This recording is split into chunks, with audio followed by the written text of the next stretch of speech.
Mike is in Pensacola, Florida to start off this hour. Hey, Mike, how can we help? Hey, Dave and Christy, thanks for taking my call. How are y'all doing? Better Good. than we deserve. What's up? Well, my wife and I are debt-free minus our house. We have an emergency fund.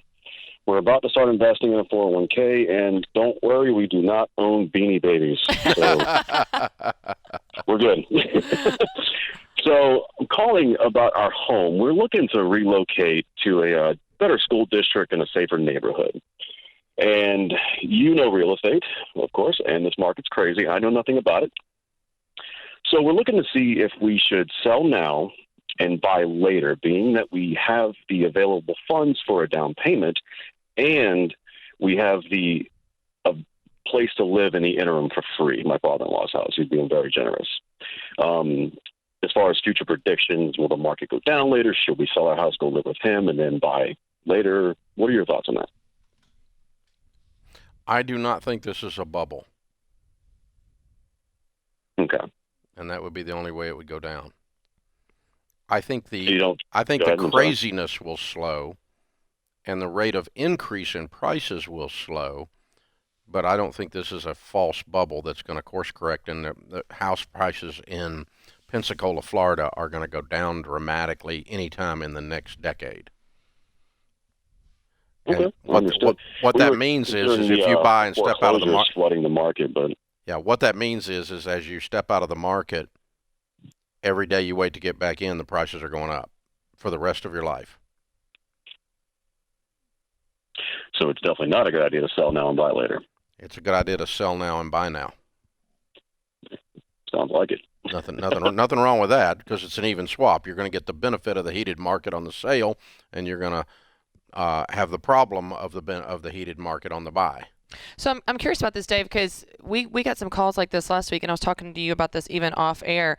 But are you thinking there's going to be any kind of dip? Because right now, like Nashville specifically, with these cash buyers coming from California, so it's so much, people are paying so much over appraisal and list price. You're not seeing that go down. You're thinking it's just going to level out and then keep going. I mean, I'm curious about this because we hear about this all the time. The only thing that dropped in 2008, 2008 is the first time in my 35 years of having a real estate license that prices across the nation went down. Mm-hmm. It's the only time I've ever seen it was in 2008.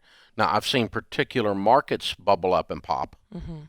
and those have to do with particular things in those markets. But, Florida does not have any of those issues. I don't, for instance, I'll give you an example. I don't know what's going to happen in California Yeah. because there's a mass exodus. Yeah. People are leaving. There's a stream of U-Hauls of interstate going down the interstate, leaving the state as fast as they can possibly flee, and so and they're going to Texas, Tennessee, Florida, and buying houses. And so, what's that going to do to that real estate market? Yeah. Eventually, if enough of that continues, mathematics tells us that will hurt prices in California. Yeah. It hasn't yet. California's white hot. You put a house on the market, it'll sell in 3 days right now in LA. And so it's not like all these people leaving have affected. There's so dadgum many people there that, that you take a while to empty the state, And so, but they are pouring out of there for sure. And those of us that are in the markets that they are coming to know it. Yeah. I mean, we go out here at the commercial breaks right here, and I haven't been out of this room to go out and meet people at a commercial break. I don't think a single time in 5 months that I didn't meet somebody from California that's here looking at houses. Mm-hmm. I mean, every dadgum. And so that's an example of a particular market that has unique problems, in that case created by the governor. Mm-hmm. And because COVID is not worse in California than it is in Tennessee and Texas. And so it's just absolute BS. But the bottom line is, and we've seen this before in other markets where, something unique happens. A manufacturing plant shuts down, and it was that labor base was a big part of that market. Then you can see that market correct. Mm-hmm. But overall, just because it's going up does not mean it's going to come down. Matter of fact, you have a hard time proving that.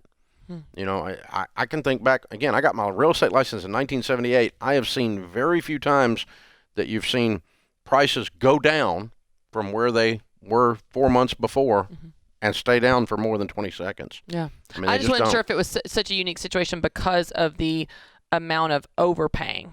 Yeah, right well, now. they're overpaying, but are they? If Yeah. enough It's of them are, just going to set that new bar. if enough Yeah. of them are doing it, that is now the price. That's the new bar. Yeah. And so the definition, when I went through appraisal class and when I was getting my degree in real estate, the definition of value, of market value, is what a willing buyer is willing to give a willing seller where neither party is in duress.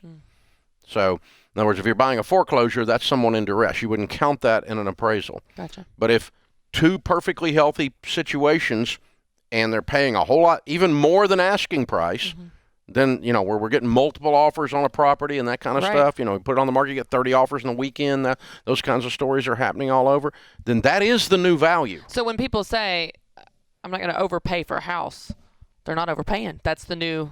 Well, I mean, you're I you're think this is overpaying what it would have brought 2 months ago. Right. And you're overpaying what it would have brought Monday. Yeah. But by Tuesday, Yeah. I don't know. Yeah. Because That's interesting. these prices are being driven up by this supply. Yeah. Because what has happened is with the lumber shortage, Right. it's driven the price of lumber up. The cost of new housing is going up. New housing is also harder to get out of the ground. And so we have an inventory problem. And so anytime there's a shortage of anything and there's more people chasing that thing than there is thing, that's a supply-demand curve from the 7th grade economics class. It drives price up. Yeah. That even works with Beanie Babies. When too few people, when a big bunch of dollars are chasing too few things, then those things Demand, go up. Anything that has scarcity, in other words, you'd always see the price go up. And so what will happen is this market will calm down as the inventory gets rebuilt. As the lumber factories get to making lumber again at the same pace or an increased pace to offset this, and the prices come back, or they at least the lumber prices will come back down. That I do think, but that's not going to necessarily affect real estate values overall. So anyway, yes, I don't have any problem with you buying right now or selling right now, but I would do both of whatever you're going to do. Not get out of the market. Whatever you're going to do. I mean, it's I'm enjoying watching the real estate that I own go way up in value. It's just awesome. Yeah. Kind of like it. So, and that's the stuff. So, my goodness. But yeah, that's what I would do. I think it's time for you to move, sir. And I would buy when you move. This is the Ramsey Show.